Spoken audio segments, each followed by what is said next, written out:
思君是那个 OBS 跑掉了，是不是？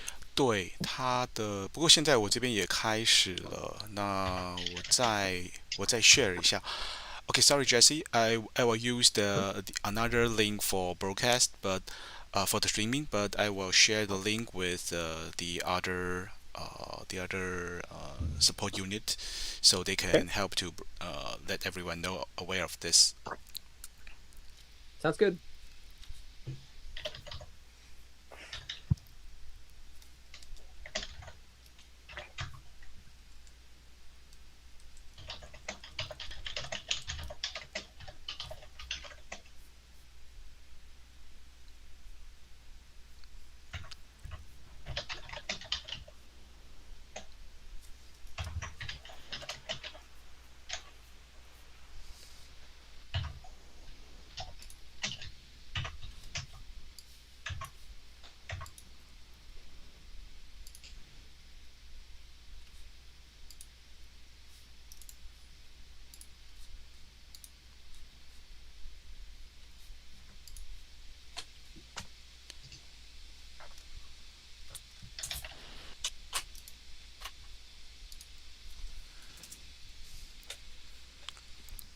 Okay, Jesse, sorry, give me 5 minutes.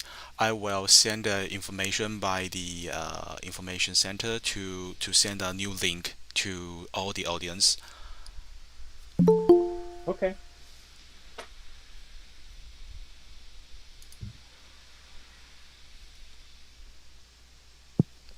我帮你分享给一些。好，我现在的状况，我这边因为没办法用原本直播的 link， 那我现在Jesse, sorry, give me 5 minutes. 我帮你推一下。现在有，现在有。可以，我会用它活动通的寄信给相关的与会者，但是因为 Jesse 的时间有限，我们等一下延后几分钟还是开始，反正我们还可以再 share link 给大家。对，请他们互相传，应该很快。好。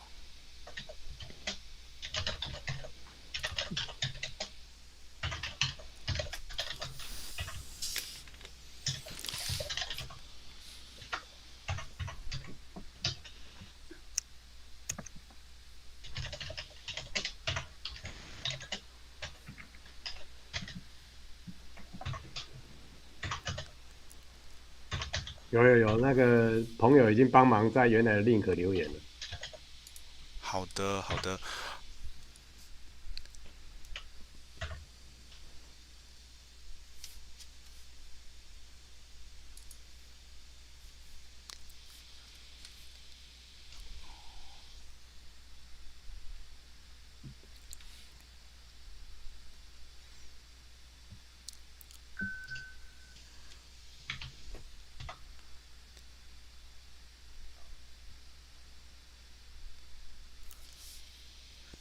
好的，聊天室的各位，我们现在正在处理这个问题哦。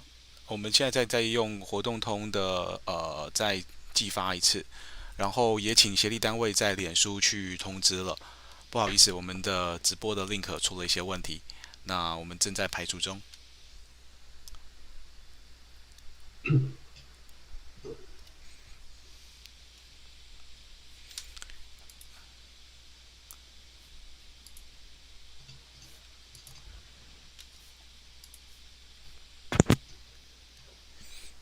Okay, sorry, Jesse. Just give me 5 minutes.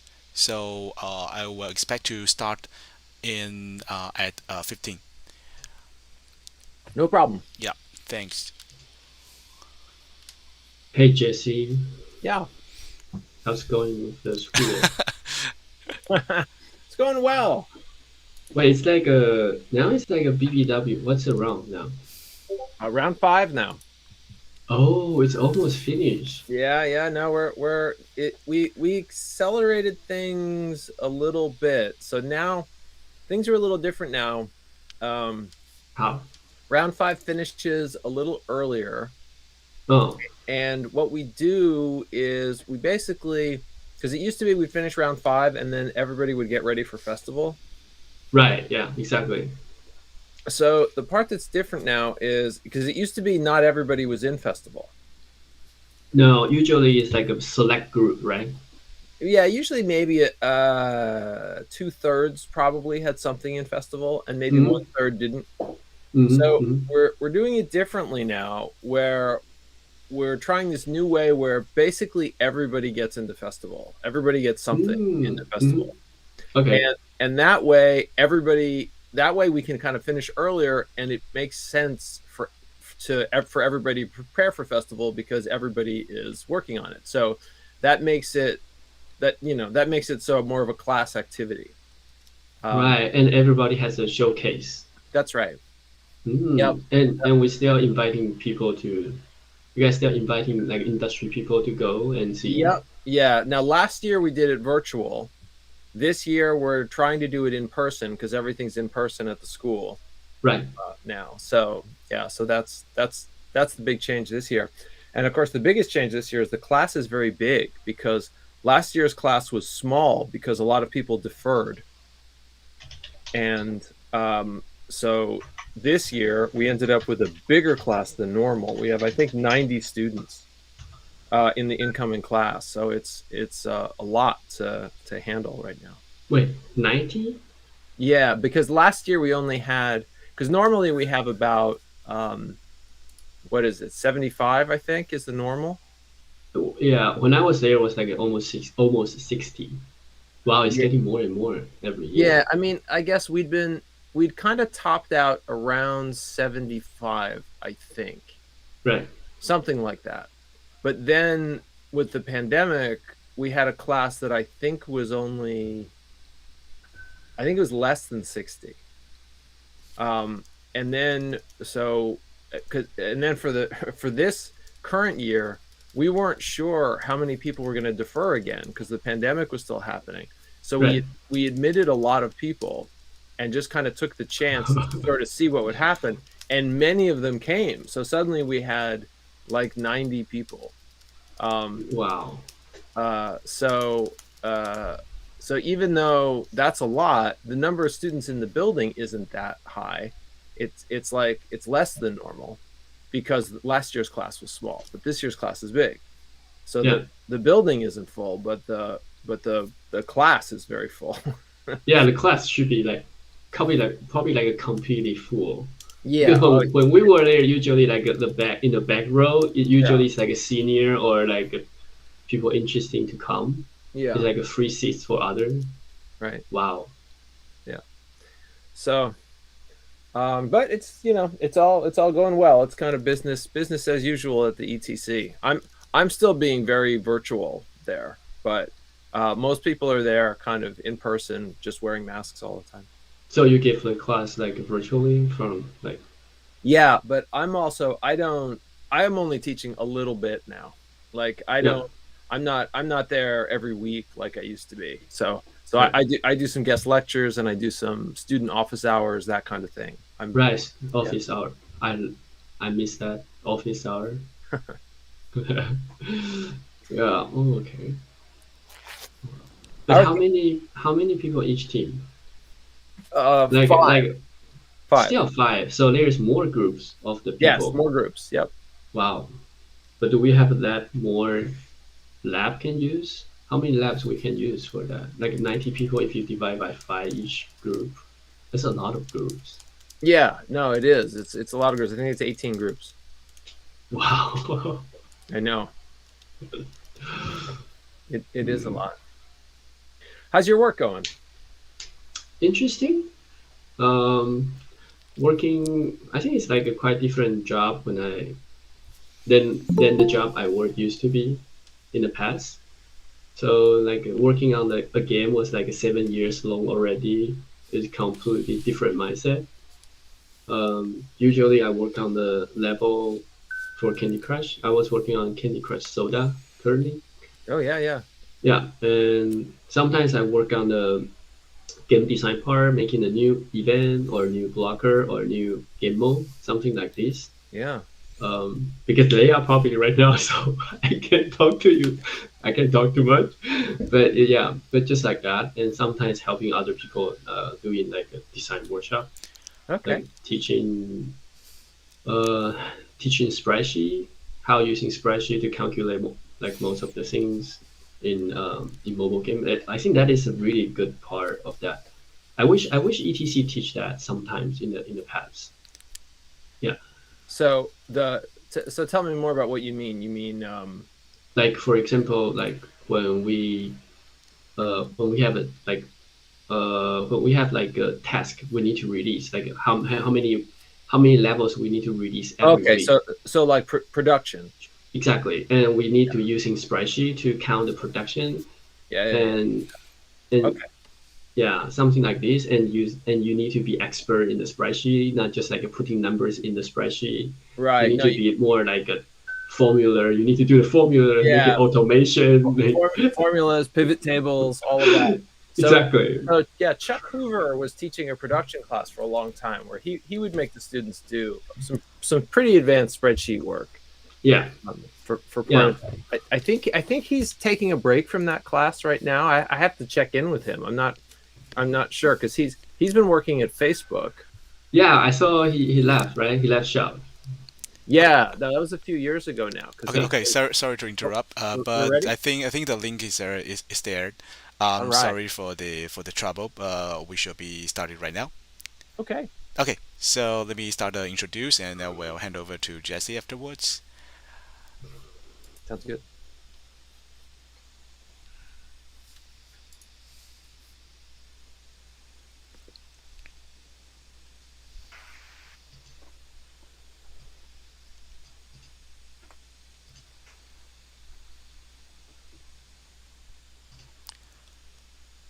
好，这个会有一点延迟，不过我们现在就开始了。好 ，OK， 各位大家好，那不好意思，我们今天在直播上有遇到一些困难，那因为并不是平常都在做这一块，造成一些延误，不好意思。那首先跟大家讲一下，我们今天的讲座的话，这个直播是会保留的，那所以请大家不用担心。那我现在就开始。那首先呢，先介绍一下我们今天的活动流程。那我还是按照原本的时间来做说明了。前面一开始的10分钟会由我来做开场说明，再来Jesse 会进行大约35分钟的主题分享。那在主题分享之后的话是 Q&A 的时间，大约是45分钟。那一开始我先简单的介绍一下我们的主讲人 Jesse Schell， 他是Schell Games 的创办人兼 CEO， 他在美国的卡耐基梅隆大学担任教授，那长期在教授跟游戏设计相关的课程。那再来是戴文凯老师，戴文凯老师是在ScanLab 的主持人，他目前任职于国立台湾科技大学，是数位娱乐科技中心的主任，那也是在资讯工程学系长期在教跟游戏设计有相关的一些课程。那 Lucien 大家应该很熟悉了，那他的部落格游戏设计中药铺长期帮我们分享很多很珍贵的游戏业内资讯。那他是在美国卡耐基梅隆的大学的研究所就读，那并且在美国有10多年的各个知名公司的服务经验。那目前他在瑞典 King 这边的就是 Candy Crush 的小组担任资深游戏跟关卡设计师。那我是丁思君，我是今天的一个算是协办的角色。那我在游戏业也有工作了16年的经验。那目前我主要是跟戴老师在合作，在针对游戏企划与设计原理这边在担任业界讲师。整个活动的目的呢，也是希望能够有看到更多业界跟学界的合作。那很简单的给大家看一下，这是我们目前正在进行中的是台科大在这个学期的一个游戏设计与企划原理的课程。今天的这个讲座呢，它的起始点其实是由这个课程所出发的，但是也希望能够让更多的人能够认识 Jesse 跟他所帮我们带来的一个很精辟的一个著作，就是游戏设计的艺术。那在这个前提下，我们邀请了他来帮我们进行一个分享。好，那等一下的分享啊，我们全程是会用 Google Meet 去进行即时翻译，所以不会留时间让Lucien 来进行口头的翻译，那样的话会比较费时。那所以请大家就是练习一下听力。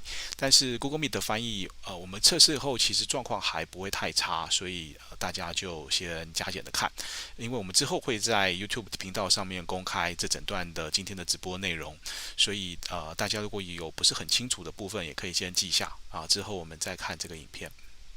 那由于这次的内容报名的人数实在太多，已经超过了1200个人，超过 QPass 的系统人数上限。那我们所以在 Q&A 这块我们会做一些调整。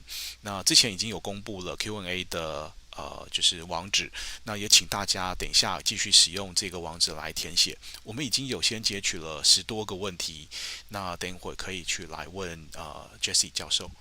那等一下，这个不用担心，这个 QR code 会在 Q&A 的环节呢，全程都在投影片上，所以大家等一下如果还有想问的问题，也都可以到这个网址上做填写。好，那我们就进入下一个环节，我们请Jesse 来帮我们分享。Okay, Jesse, it's your turn. Okay, we're ready. All right. All right, so I can get started here. Yeah. Yeah. Wait. Let me I'll get my presentation up here. Okay, yeah, Jesse, you may start. All right. Well, I'm glad I could be here today. So, thanks everybody for coming online.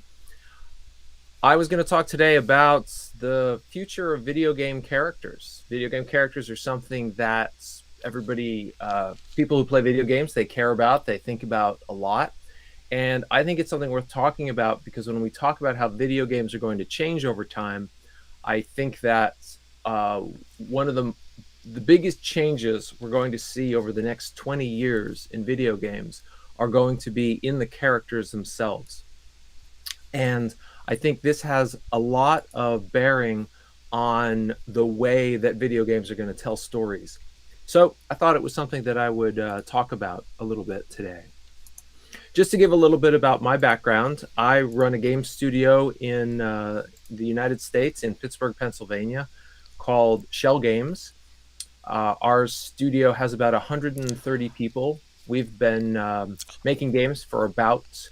Jesse, sorry.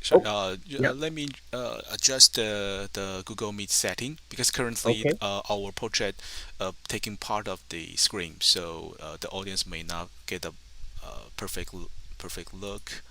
Just 1 minute. Sure.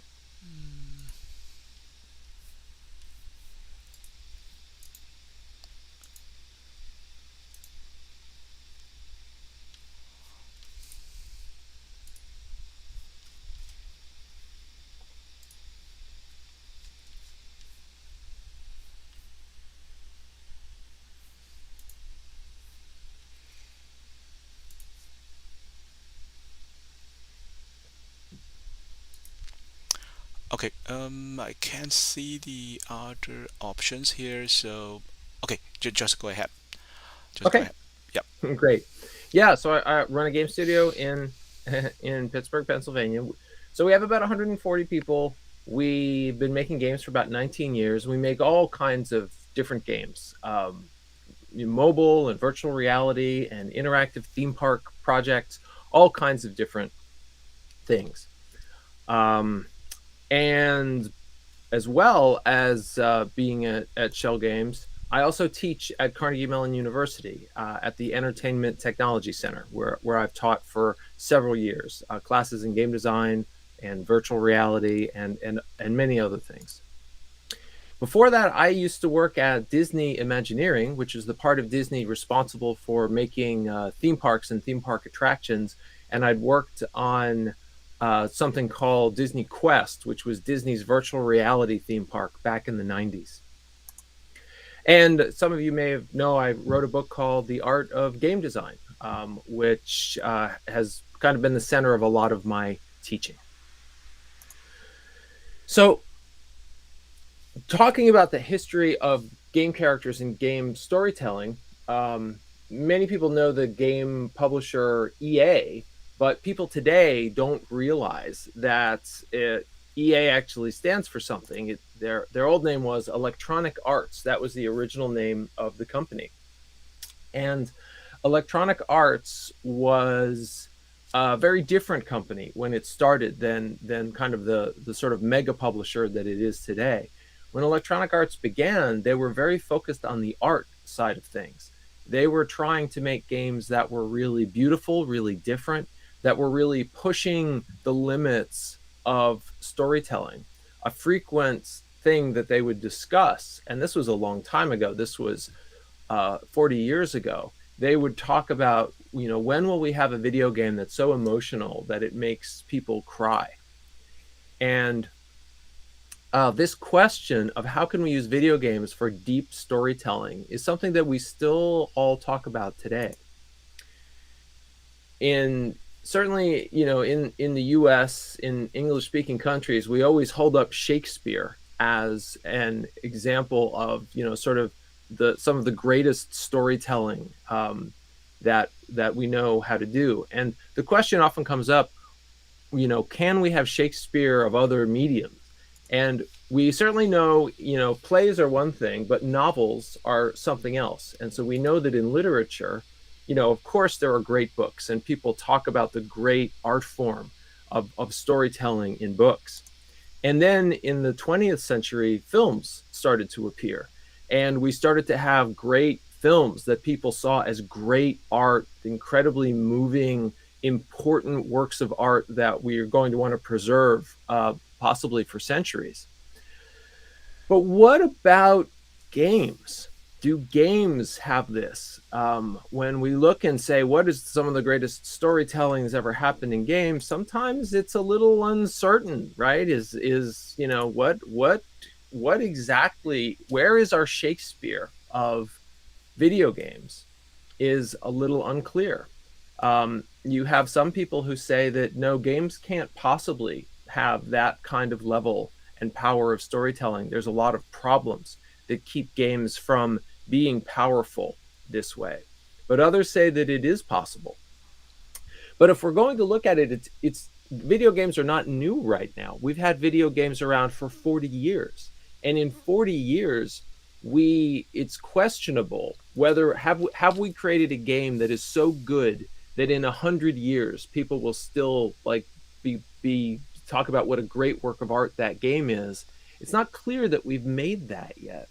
And it's worth talking about why. What are the obstacles that keep games from being great works of art? One of the first ones is the problem of verbs. The problem of what are the verbs that can happen in a video game? Because video game verbs, they tend to be very, very physical. There's a lot of running, a lot of shooting, a lot of jumping, a lot of, throwing and climbing and punching and flying, right? All of these things are like normal verbs in video games. But if you look at movies, you see very different verbs. You see all those physical things, but you also see a lot of talking and asking, negotiating, convincing, arguing, complaining, right? Very, very communication-oriented verbs. And a way I would think about this is, you could separate, there's basically a dividing line right there. A lot of the things that make for movies and literature, the verbs that are interesting are the ones that are above the neck. Video games are mostly below the neck. Almost everything that we do in a video game is about something very physical, and very little is about something emotional or something about communication. And this is a giant limitation on video games right now. And it has to do with the nature of the technology. I mean, how can I have a video game where most of what I do is human communication? It's just the technology is limited that way right now. So that's one limitation. Another limitation is the question of tragedy. video games like to have happy endings. That's just how they are, right? But when we look at great works of art, so often the things that we look at and think about and say, that is a great story. Very often there's stories that are tragedies, that have tragic endings. Certainly true when we look at Shakespeare. People talk about Hamlet, people talk about Romeo and Juliet, these stories that have tragic endings.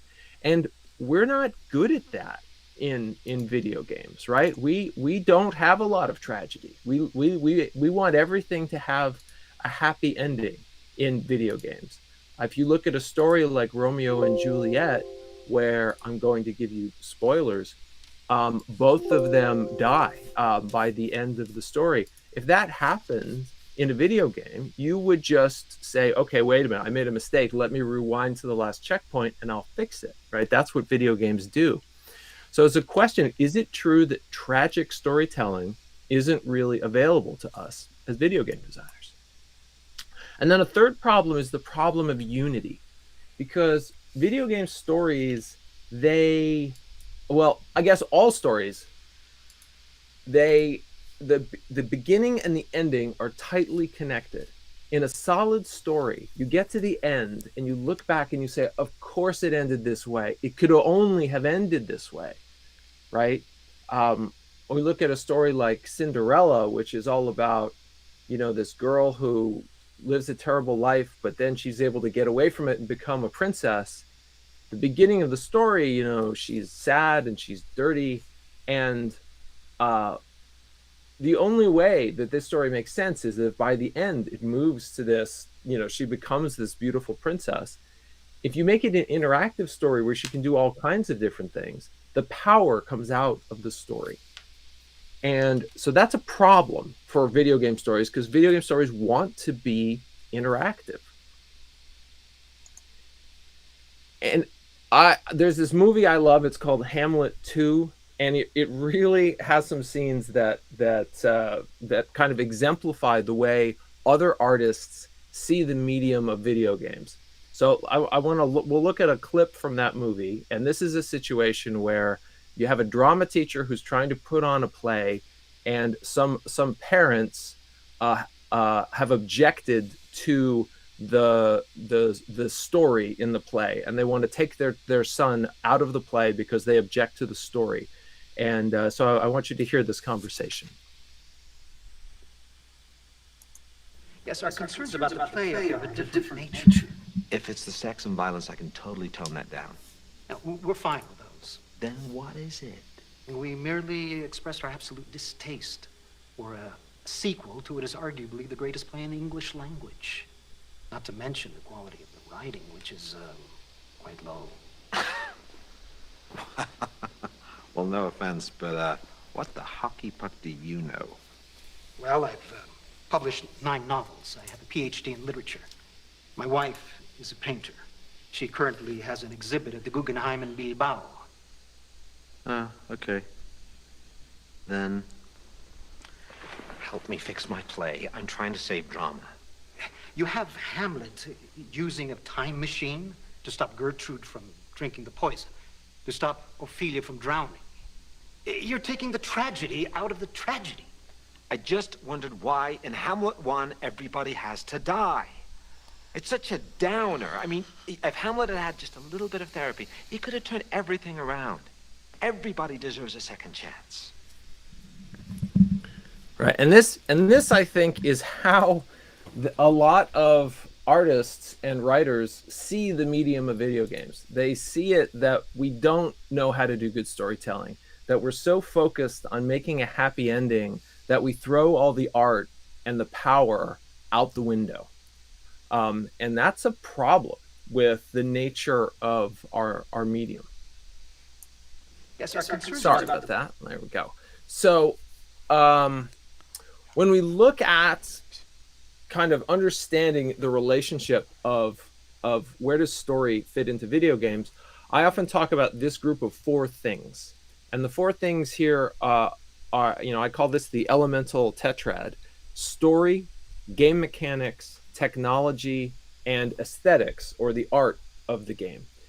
So when we look at like what's going to change, because video games and their ability to tell story has improved a bit over the years, but it feels like it still needs to make some big leaps. So where are those leaps going to come from when we care about story, and how is story going to become stronger? I think they're going to come in the areas of game mechanics and in technology. I don't think new game art is necessarily going to be what elevates the world of story. And I don't know that with new story structures are going to be what do it. I think it's going to be new game mechanics and new technology. So let's look at those. It's interesting to look at the game Phoenix Wright. This is, a courtroom drama game. And it's not the first courtroom drama game. There had been many before. There'd easily been courtroom drama games 20 years before this. But this one took a leap. This went somewhere new that we'd never seen in a courtroom drama, because they used a new game mechanic we hadn't seen. The important part in Phoenix Wright is when you're in the courtroom and the witnesses are giving their testimony, you have the opportunity to present certain kinds of evidence in order to challenge elements of the testimony. And the part that's weird about it is it basically turns into a kind of time travel. Instead of just everything happening linearly like it would in the real world, a conversation that goes forward and then we just continue the conversation, when you challenge parts of the testimony, time rewinds and suddenly the testimony changes. And this mechanic makes things really interesting and turns the whole testimony into a very interesting puzzle to solve, which makes it far more engaging than if it was just simulating a linear conversation. And so I do think that new types of game mechanics can really change story. One thing I often think about is the history of Dungeons and Dragons, the history of tabletop role-playing games. These were not invented until 1974. Now, it's strange that they weren't invented till 1974. This is not a very complicated idea. It's the idea that I'm going to tell a story, and some of the outcomes of the story will be determined by rolling some dice. And so we're combining game systems and storytelling. Technologically, there's nothing to stop. There was nothing to stop this from being a game that was played 2,000 years ago, but nobody thought of it. And so then it makes me wonder why. What's so special about 1974 that someone thought to make this game? And my argument is Dungeons and Dragons is actually based on a video game. So in 1972, we had some of the earliest video games. There was a game called Hunt the Wumpus that was on the big computers that were on college campuses. And it was a simulation of going through a dungeon and fighting a monster. And what I think must have happened is that people saw this computer game that was very primitive, and they said, wow, this is fun. How could this be better? It would be better if the computer was more intelligent. What if the computer was played by a person? And that, I believe, is how Dungeons and Dragons was actually invented. So sometimes new technologies cause us to create new game structures that we wouldn't have thought of on our own. Chris Swain is a professor at USC, and he has a prediction that I think is very important. He talks about the history of movies, and he points out that in the early days of movies, that people didn't take movies very seriously. And it wasn't until movies moved from silent film into talking film, and the picture you see on the right here is the first talking film, The Jazz Singer with Al Jolson. Once that happened, everything changed for movies. But when they were silent films, people thought, oh, those are kind of funny, those are kind of cute. There's something for people who just light entertainment, nothing very serious. But once movies started to talk, everything changed. Movies took over our culture. It used to be literature was the dominant force in our culture. And as soon as movies could talk, they took over. And the phrase that Chris Swain uses is that film became the literature of the 20th century. And I think that's very true. I think video did totally take over and dominate our culture. So when we look at games, it's interesting that games have a similar parallel. We look at games as not something that's all about serious emotional interaction, but something that is light entertainment. It's for children. It's for when you want to relax your brain and not be serious. So the question is, what has to change for games to be taken seriously as a medium? Is it that they need to talk? Well, they do talk. They talk a lot. You know, characters are always talking in video games. So that's not it. What Chris argues is that video games need something different. Video games need to learn to listen. That when we can move to a place where you can actually talk to a video game character and they can understand your words and understand the meaning of your words and then talk back to you just like a person, that when this happens, everything will change for video games. And just as film became the literature of the 20th century, games will become the literature, the most important, the most serious medium of the 21st century. So this is a big claim, and it's a question of can it happen and when will it happen? Now, some people say it's not going to happen with games, that it's going to happen, you know, if we're going to have artificial intelligence, it's going to come from big companies like Google or Apple or some big company like that. But it's worth noticing that that big technology companies tend not to be the first ones to use the technology. We have speech recognition now. We talk about Siri and Alexa and these different speech recognition things. But look back, 25 years ago, here's Hey You Pikachu, where you could talk to Pikachu in a game. And it was very primitive. And a lot of times it didn't understand you, but that's okay because it's Pikachu, right? Pikachu is disobedient. He doesn't like to follow orders. So that if sometimes the microphone didn't understand what you were saying, it was okay, right? But my point here is that games were here first, right? Games were doing they were at the forefront of what the technology can do. And games always are at the forefront of technology. Because now we have speech recognition for our phones, but we don't talk to our phones like they're human. We give them commands like we're talking to a dog, right? That's the way that we use our speech recognition technology right now. But we're close to making that change. And as soon as that changes, as soon as the phone can kind of talk back in an intelligent way, everything's going to change. But I don't think it's going to be in phones first. I think it's going to be in games first. This is a picture of Alan Turing, the famous computer scientist. And one of the things that's important about Alan Turing is he proposed this idea of the Turing Test, which is that the true test of artificial intelligence, he proposed, was when you have a conversation with a computer and you can't tell, is this human or is this a computer? And a lot of people have held this up and said, we can't have intelligent conversations until computers can pass the Turing test. But I think this isn't true.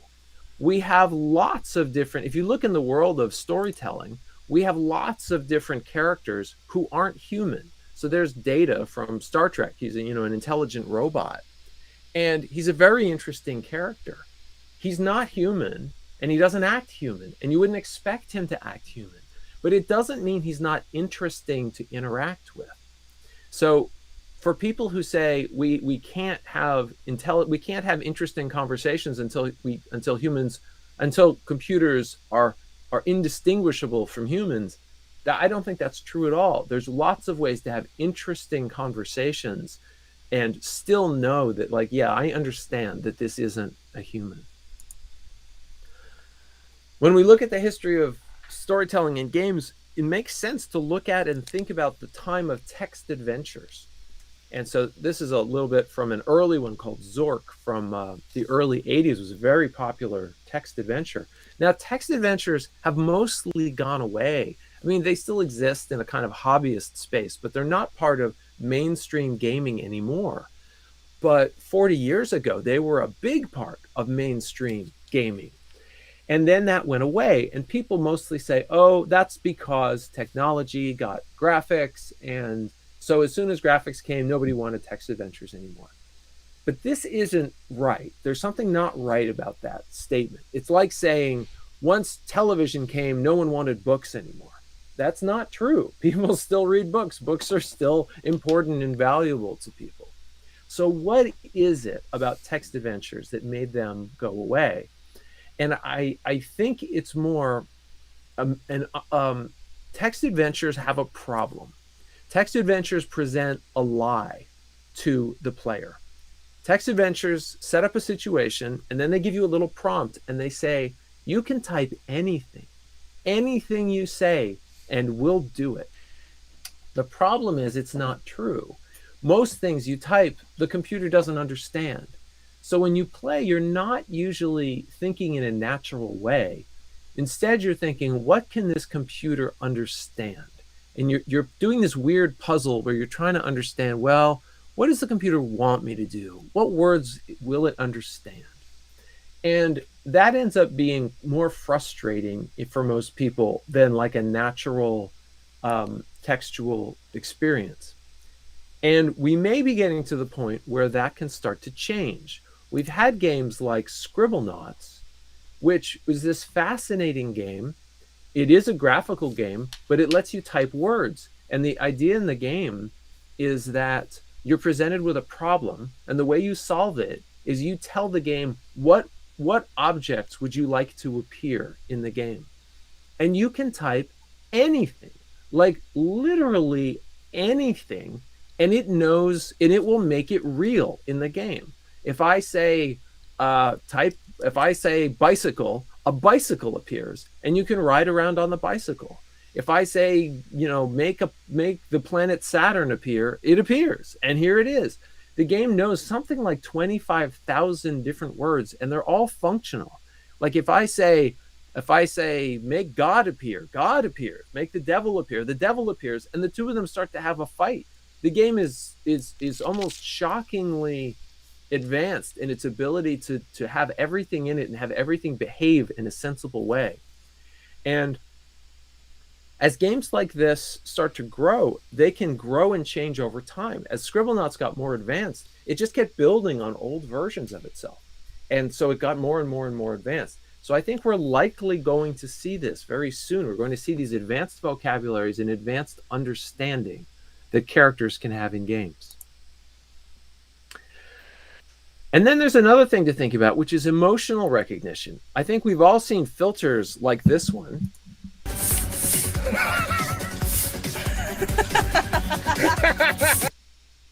Right? So these kind of crazy filters that people put on their phone that can like see parts of your face. They can see your mouth. They can see your eyes. They can see your eyebrows.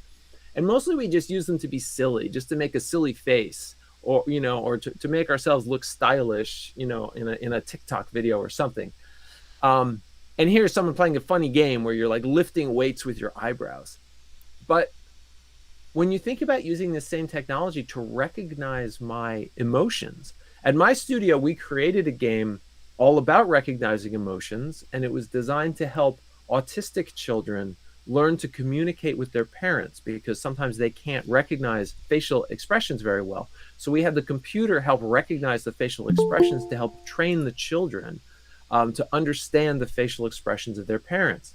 But what if you use this same technology so that the computer can understand the emotion that the player is having in the moment?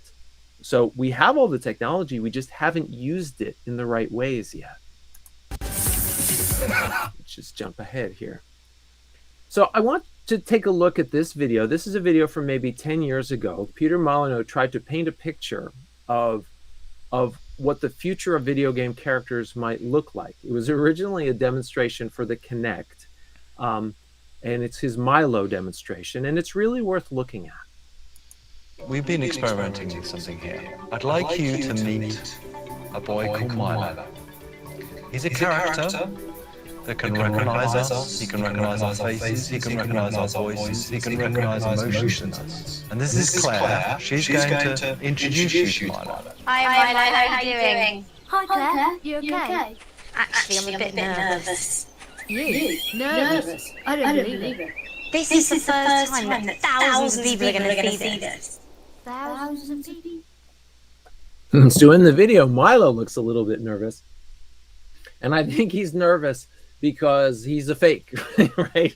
It's, you know, they tried to make it so it's this conversation between a character and a person and trying to make it look like it's a real conversation. And it's fake. It's smoke and mirrors. You know, Milo doesn't really understand what's going on. But it's a great vision of the idea of being able to have a natural conversation with a video game character. It's something that is really worth thinking about, because once that can happen, you know, everything with video games does start to change. We've been experimenting with this. So, because talking to a character in a direct way like that, like Milo has this power, like he has something that characters like Mario don't have. Like I love the Mario games, but I get very frustrated with Mario because every time that I get a new Mario game, and I put it in, and I start up the game, it always starts the same way. You know, it says, "It's me, Mario. Enter your name." And I'm like, "Enter my name, Mario. Don't you know who I am? We've been playing games together for 30 years, right? Don't you remember, Mario? Don't you remember when we started playing Donkey Kong, right? It was at Vinny's Pizza Parlor, and you and me, we like went up against Donkey Kong, right? And we took him down. It took us 6 weeks, but we beat all the boards and we did the whole thing. And you don't remember. You don't remember any of that, do you? And he doesn't remember. He has no idea. I know who Mario is. Mario has no idea who I am. We have no relationship at all, right? And when I look at like how many different Mario games have I played over the years, but they're not connected. You know, in recent games, you know, we've started to have games that have memory so that they can remember your progress through the game, right? We started to have that like on your game cards and store it on your PC. Now we start to store that information in the cloud. But it's always restricted to one game. What if we did the memory differently? What if instead of the memory being just in one game, the memory was connected to a character? And when that character was in multiple games, the memory stretched across all the games so that the memory was oriented in characters, not in game worlds. Then you would have a very different conversation, right? Because then when I went to try a new Mario game, he wouldn't say, "It's a me, Mario." He'd say, "It's a you, Jesse," right? And he would remember me and he'd remember the relationship that we'd have, and think how much more human and how powerful that could be. Now, one thing that's worth thinking about is the question of how we're going to talk to characters, because most people assume that when I talk to video game characters, once we get voice working, I'm going to use that to talk to NPCs, to talk to non-player characters. And so here's an example of this technology being used in Mass Effect 3. So I want you to look at this and think about what's happening in this clip. Place her in protective isolation. Recommend gentle approach. Krogan slow trust. I don't need her trust. I'm Commander Shepard, Alliance Navy.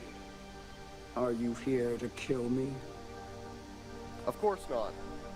We're here to take you home. Why? What am I to you? You're the Krogan's last hope. You're the future of the Krogan race. I'm fighting for that. So I don't know if you could quite make out exactly what's going on there, but so the idea here is this is a branching dialogue like we see in video games all the time. A character says something and then you can say A or you can say B. And normally you just pick that with the controller. But in this game, instead of picking it with the controller, you use your voice. Now this presents a strange challenge to the designers. Because if I have these two options, A and B, and I'm going to read them out loud, now it's a question of what should happen on the screen for the game. Because if I say, you're the Krogan's last hope, and the character on the screen says, you're the Krogan's last hope, that's dumb. That doesn't make a lot of sense. I say it and then the character says it. It's repetitive and weird. But if I say it and then the character just stands there and does nothing, that's also weird. But you look at the choice that they made in Mass Effect. I say something and then the character finishes my sentence, right? They elaborate on what I just said. It's almost like the two of us are a team, right? Like I start something and then they finish it. I start something and they finish it. And you almost wonder when this character goes away, would the two of us start to talk about them? You know, like, wow, she seemed really angry, right? And we could have this little conversation about it. And that seems a little weird because that character who's finishing my sentences is my avatar. And isn't that weird? Aren't I the avatar? And if I'm the avatar, why am I talking to the avatar? Aren't I always just the avatar? But the answer is no. We already have this. We already have games that have cutscenes. We're used to our characters talking in a cutscene. If I control Mario and I jump and I run, and then we get to a cutscene and Mario has a conversation with somebody, we don't think that's weird. Right? You know, there's a moment where like, yep, me and Mario are the same person. And then there's a moment where I step back and Mario is his own person. Right? And how weird would it be if it's a cutscene and Mario starts to talk to me? That wouldn't be that weird. And that's exactly what's happening here. And I bring this up because right now we think of avatars as, oh, that's just me. But really there's something more complex going on. And so I'm going to argue that as we start to get voice recognition working in games, that we're going to see something very different. That instead of talking to non-player characters most of the time, I think we're going to talk to our avatars. I think the most of our talking is going to be with our avatars. And actually, avatar starts to become the wrong word. I start to use the word companion. I start to think of them as virtual companions, a character that sort of travels with you, where you'll have a conversation, you'll control them still, but then you'll also be talking with them. And this is important because I think this is going to be the center of video game narrative once this technology becomes possible. When I was a boy, I went on a road trip with my father once, and we're driving out in the country and we're just sitting quietly. And suddenly he says to me, if you had a friend who was a ghost, how old would you want them to be? And I said, I thought about it and I thought, well, I'm 7 years old. I thought, I guess I'd want the ghost to be my age so that we could play. And that's what I would want. And he said, yeah, okay, but you're going to get older and the ghost won't. And I said, oh, I didn't think about that. And he said, yeah, that's why you have to think about these things. Okay, so that was kind of weird, but in terms of video games, this is something important to think about. We grow and change over time. And it's something we're going to expect from our video game characters. Once we start to talk to them and have a relationship with them, we're going to expect them to grow and change with us. Okay, so let's look back at like, how are we doing with these different things? So what's the future of video game verbs? If we can actually get to the point where the computer can understand what we say, what we mean, and how we feel by looking at our emotions and hearing emotion in our voice, everything's going to change with video games. That will be a huge change in the power of video games to tell stories because the characters will seem so much more alive. Now the question of tragedy. Does the presence of new video game characters let us tell more tragic stories? Does anything change there? And I'm going to say, yes, absolutely that's true. Because right now in video games, something goes wrong, I just rewind time. Imagine that you build a relationship with a character over maybe, say, I don't know, maybe 10 games over 10 years.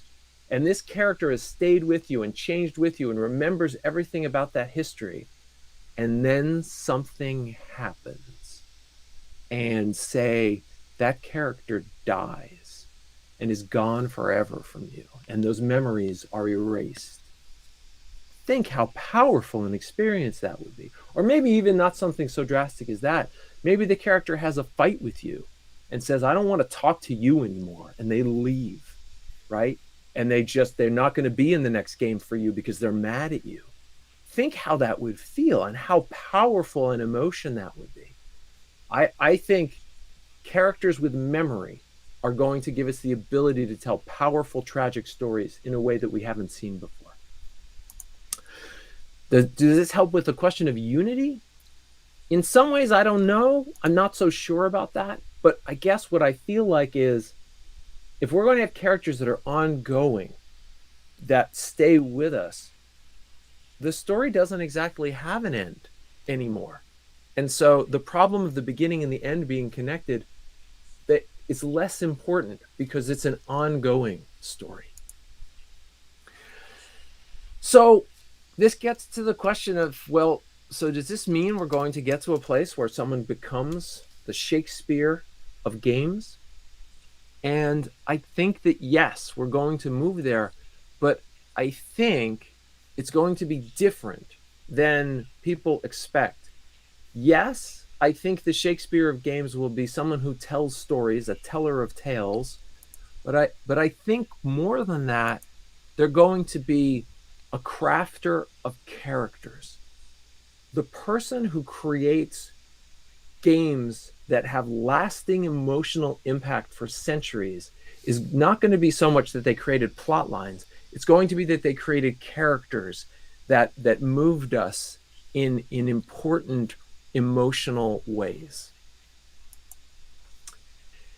And here's one thing to think about. If we're going to move to this realm where we're talking to characters in this way, I think we're not just going to have them in games. I mean, because if I'm talking to Mario in games all the time and he goes from game to game to game, why should he stay in the games? Why not have him live in my phone? And I'm like, hey, Mario, what's the weather today? And we could have a conversation about the weather. He could tell me about that. He could tell me about anything. And if this character is here with me, moment to moment, through my whole life, think how well they're going to know me. And think about the strange problem of what should happen to this character when I die. When I die, what do we do with my virtual companion? Do we have a virtual funeral? Should it die too? You could do that, but I think more likely we're going to give our avatars, we're going to give our virtual companions to our children. We're going to pass them on. And consider a future where the best way to learn about your ancestors isn't to look in a book or look online. It's going to be to talk to the virtual companions that spent their whole lives with them. And that might sound strange, but it's going to happen. I don't understand how it cannot happen. It seems like that is just the way things are going to have to go. And this raises some questions. If these characters understand us so well because they're with us every minute of every day, what is that going to do to us psychologically? If we spend more time talking to virtual characters than we do talking to real people, is that bad? Is that unhealthy? And maybe it is unhealthy. But on the other hand, the idea that there is someone who is always there for you and always cares about you and always wants to help make your life better and is there to support you, there has to be something good and powerful in that. And if we create these characters the right way, they, even though there may be some danger of it being unhealthy, it may be that we can create a lot more good and do a lot more for the future of mental health by giving people an ongoing support system. And so I'll leave you with the ending of the movie Labyrinth by Jim Henson.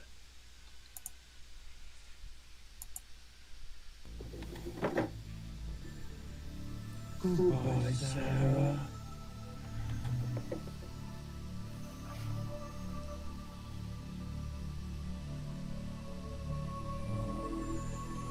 And remember, Fairmaid, should you need us? Yes, should you need us for any reason at all. I need you, Hugo. You do? I don't know why, but every now and again in my life, for no reason at all, I need you. All of you. You do? Well, why didn't you say so?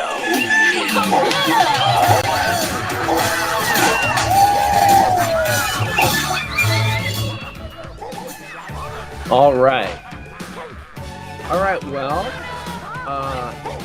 thank you very much, everybody. I'm happy to take some questions if we still have time.